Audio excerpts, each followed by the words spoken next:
Stay away from my husband, you uneducated loser. That's what Sophia, a former classmate, sneered at me once.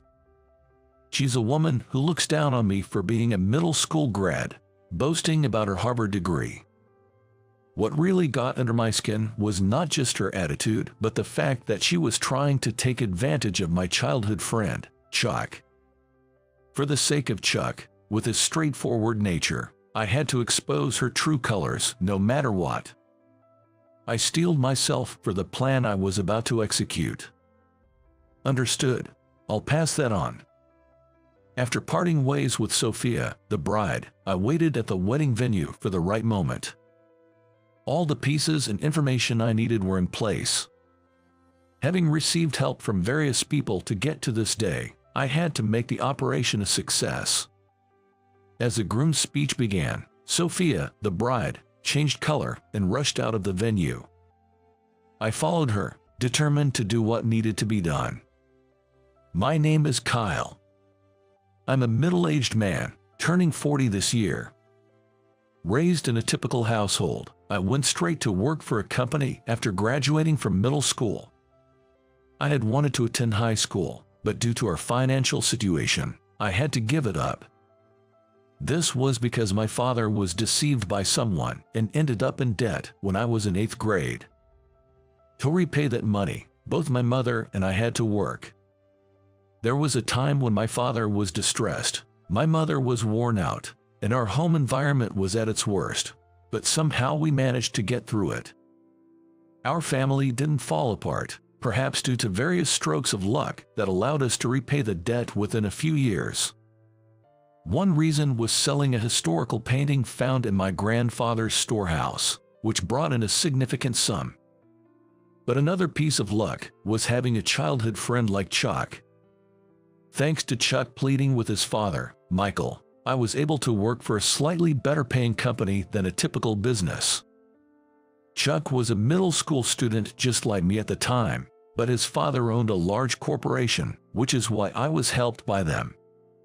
It was sad to have to work right after middle school, but these strokes of luck allowed me to get back on my feet. Chuck has been a great help to me, and we've had a long relationship since we were kids. He's a friend I wish all the happiness in the world. To me, Chuck is not just a friend but also a junior colleague. This is because he went on to Harvard after high school, and then he chose to join a company where I work. I once asked him if he felt any discomfort about the hierarchy among peers, to which he replied, "You're a good guy, man. You wouldn't unfairly bully a junior, right?" Chuck trusted me without any doubt, saying that. When I heard those words, my heart warmed. This must be what a true friendship is all about. He continued, "Besides, I won't work at my dad's company. If I did, everyone there would go easy on me because they know me, and there'd be no tension in the work, right?" Chuck's father runs a pretty large enterprise, but Chuck was clear about not wanting to work there. He was doted on by his parents and everyone around him growing up. But he didn't approve of it, so he chose to work at my company to change his environment, even though it would have been easier to stay at his father's company. Because of this, Chuck faced many failures in the beginning due to being in an unfamiliar environment. However, he learned quickly, absorbing everything he was taught and growing rapidly. Now, he's even more competent than me, his senior. I admire such a friend and respect him deeply. So, I was looking forward to continuing to work hard together, but it seems like there's some trouble brewing for him. Just before lunch break, while I was doing office work at the office, Chuck approached me.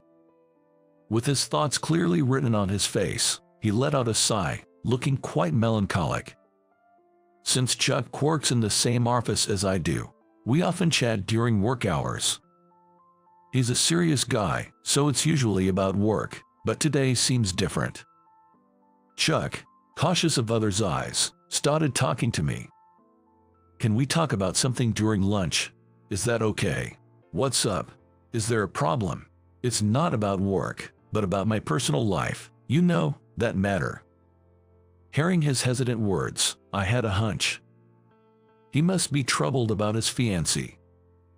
He has a fiancée, with their wedding just around the corner, but her behavior has been somewhat concerning. She's been reckless with money and has had a wild love life. Recently, she even tried to borrow a substantial amount of money from Chuck, claiming she was broke. Chuck refused, but she's been pressing him for it ever since. For you to bring up personal matters during work, it must be serious.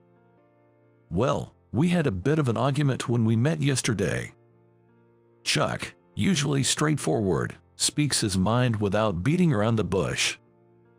It's unlike him to be this troubled. He must be facing a significant dilemma. Resigned, I braced myself and focused on the documents on my desk. I'll rush through my work, so let's meet at our usual spot during lunch. Even if I don't finish, I can always do it later.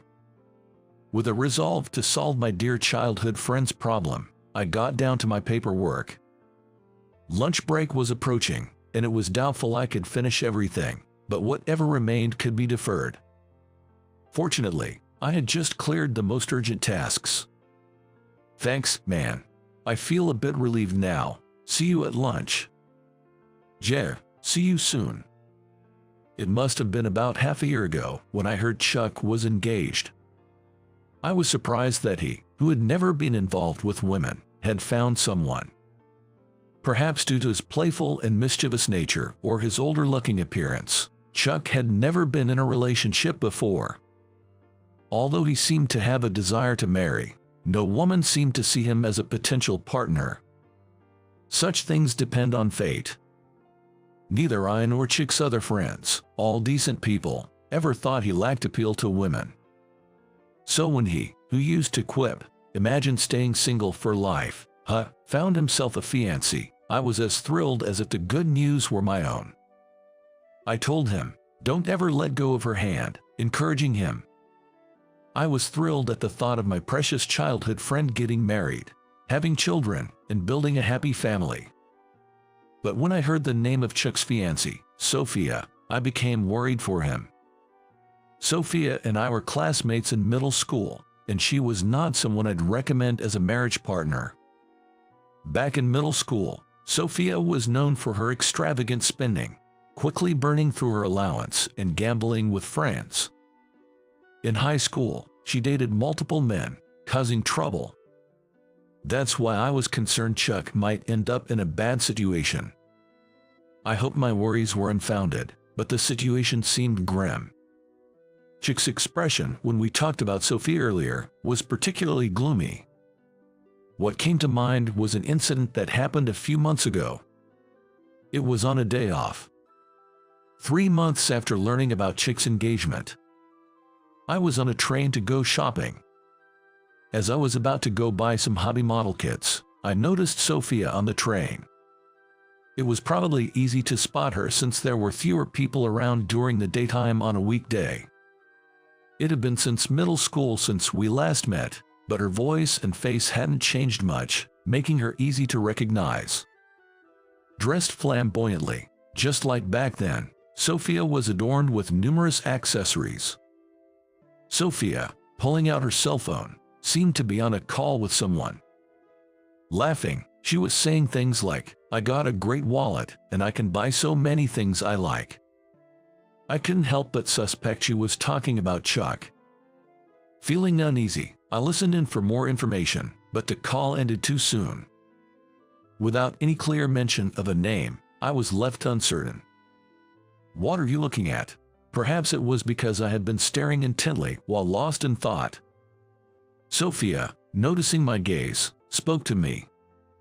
After staring at my face for a few seconds, Sophia exclaimed, "Aw, thought you were someone else, but it's just middle school grad Kyle, that poor guy who couldn't afford high school."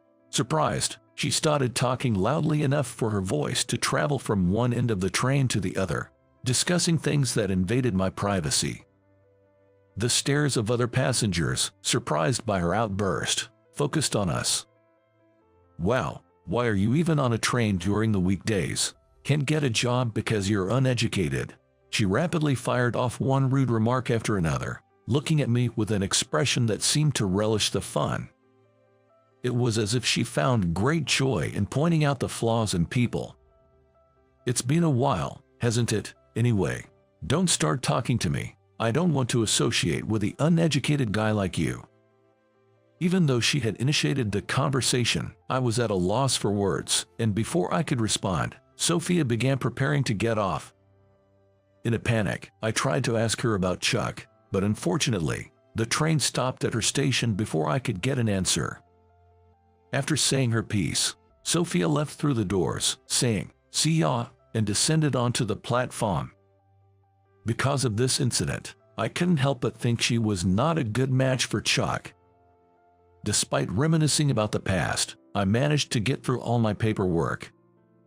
Channeling my frustration and irritation at Sophia into my work seemed to have sped up the process. It was a subtle event that I don't know whether to rejoice about, and I couldn't dwell on it for too long. A few minutes later, it was time for my lunch break, so I hurried to the place where I had agreed to meet Chuck. I ended up at the rooftop of my company. As I opened the door leading to the rooftop, I could hear voices. "Why would you say that? I just want to invite my childhood friend to my wedding." Upon opening the door and looking in the direction of the voice, I saw Chuck, raising his voice at his cell phone. Since the word wedding came up, the person on the other end of the call was likely Sophia. It seemed they were arguing over something. Being laughed at for inviting a middle school grad to the wedding. Who would say such a thing? A person's character doesn't change based on their education. My opinion is absolute. Don't say stuff like that. Is graduating from Harvard really that big of a deal? The person on the other end of the phone must be Sophia, but I had no idea she had graduated from Harvard. I thought she seemed unintelligent because she was bad with money and had poor behavior, but it appears that was just my assumption. Intelligence didn't seem to affect one's character. Chuck continued talking to Sophia for a while, but it didn't seem to end well. He hung up with a disappointed expression.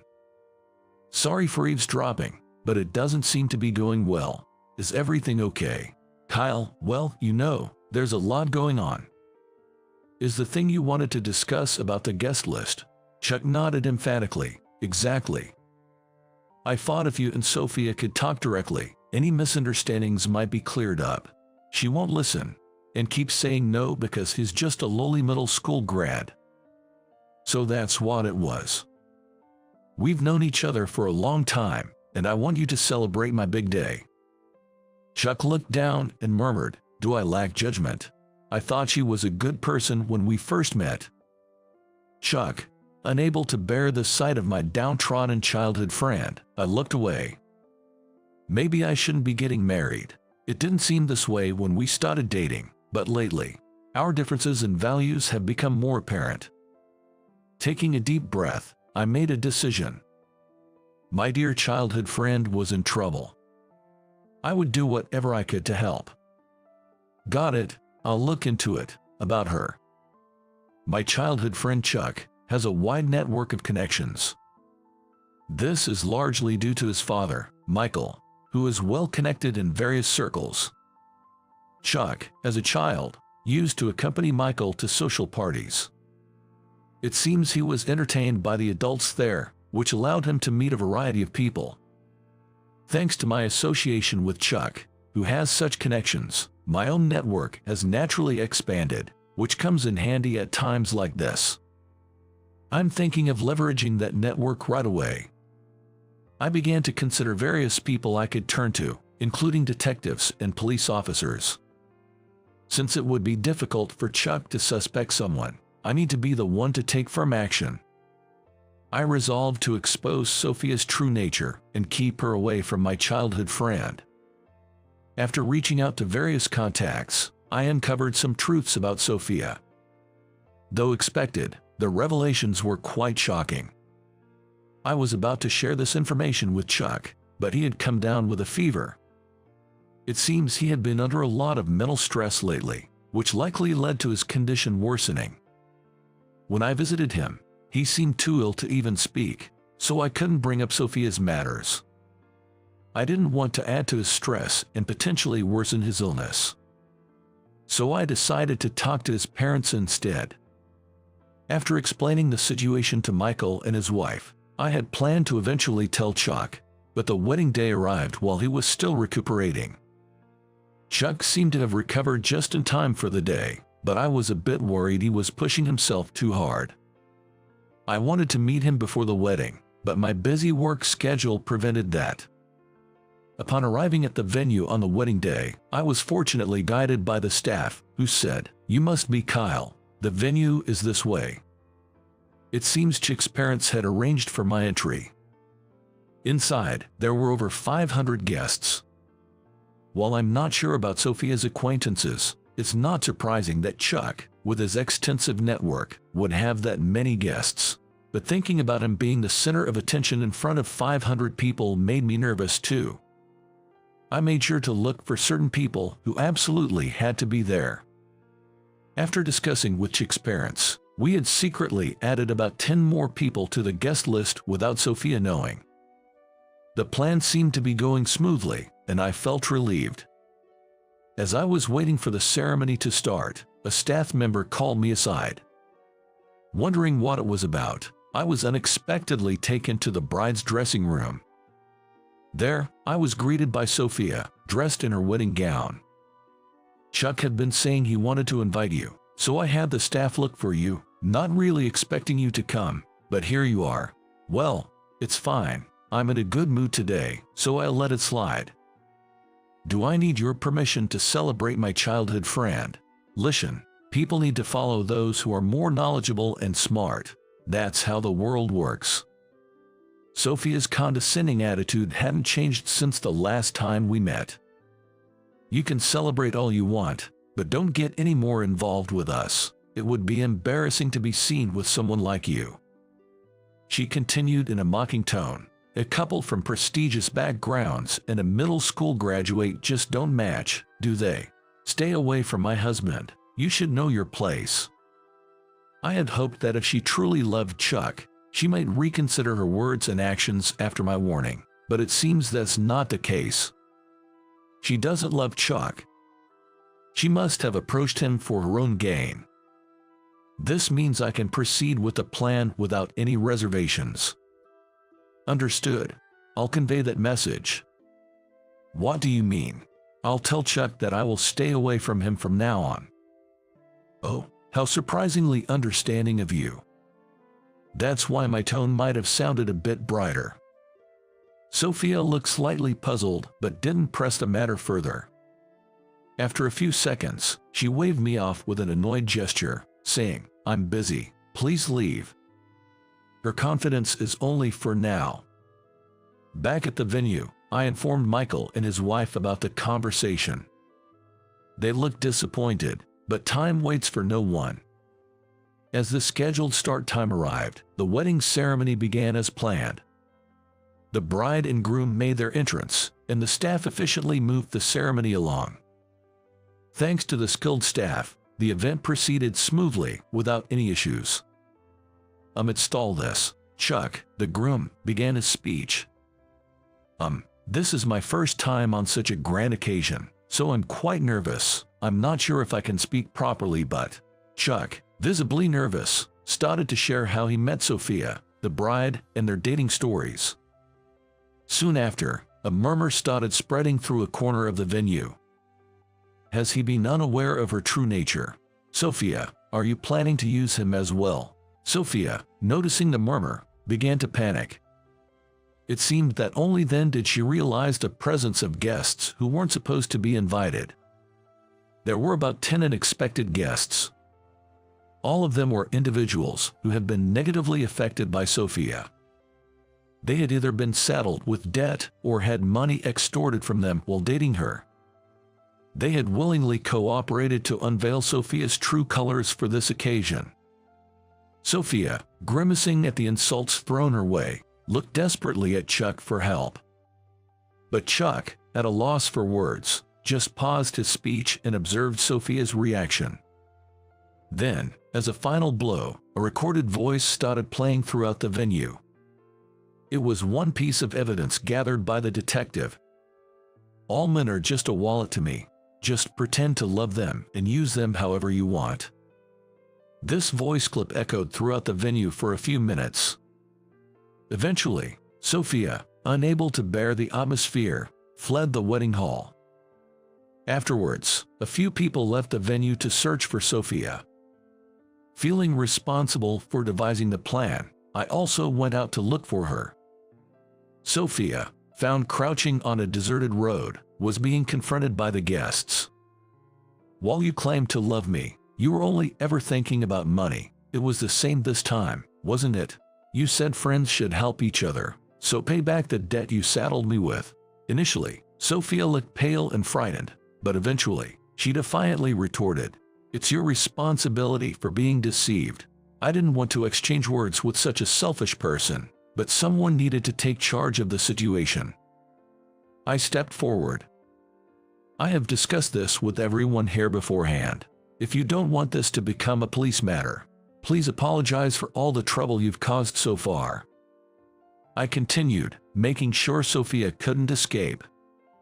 "Everyone has agreed to forgive you if you promise to return all the money you swindled and pay off the debts you forced onto others." Of course, I hadn't had a chance to discuss this with Chuck, so that's a separate issue. "So you had a hand in this too, a middle school graduate, no less. Who is being cornered by this middle school grad, may I ask?" Sophia, biting her lip and glaring at me, reluctantly agreed to the terms after seeing the crowd around her. Though there was a chance she might renege on her promise, Sophia has kept it so far. Apparently, she didn't want to become a criminal. She has been living a modest life since then, without any support. According to the detective, she's been living in a shabby apartment, and her attempts at redemption don't seem to be going well. She appears to be living a gaunt life amidst her work-filled days. On the other hand, to save Chuck's face, we made it seem like the wedding disruption was planned. The story goes that Chuck, having realized Sophia's misdeeds, collaborated with his parents and me to hold a fake wedding. We apologized individually to those who attended the wedding unknowingly. I was worried about their reactions, but Chuck's acquaintances were all good people who laughed it off and forgave us.